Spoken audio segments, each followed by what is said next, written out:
They intend to show that they have resisted a military onslaught from two of the world's most extraordinary militaries, ours and the Israelis. I think that's what the calculation now is.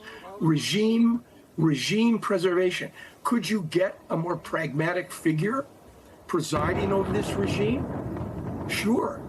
Aaron, I just want to break in for a moment because we're looking at live pictures in the air over Tel Aviv, and obviously, as many people know or maybe don't know, there is an Iron Dome that Israel uses as its missile defense system, and we're seeing it working now. But in some places, an incident by for me, I would appreciate it because I do want to bring in NBC News military analyst Colonel Steve Warren to talk more about the images that we're seeing in Israel right now.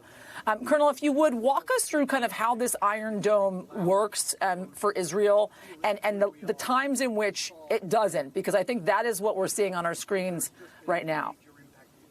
That's right. The Israeli air defense system really has three layers. The one we hear most about is called the Iron Dome. That's their most close-in layer. I've seen it in action.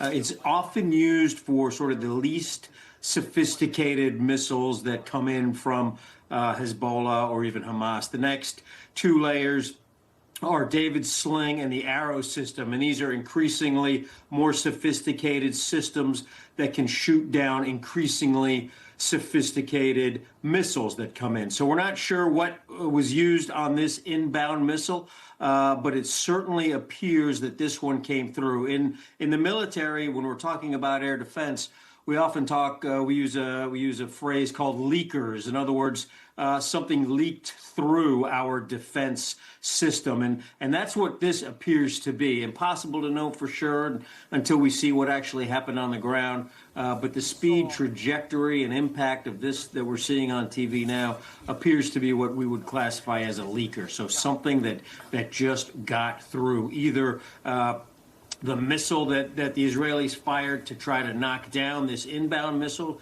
just missed. It could be that the Iranians fired multiple missiles in and the Israelis weren't able to fire enough back to eliminate them all. Many possible things that can lead to a leaker.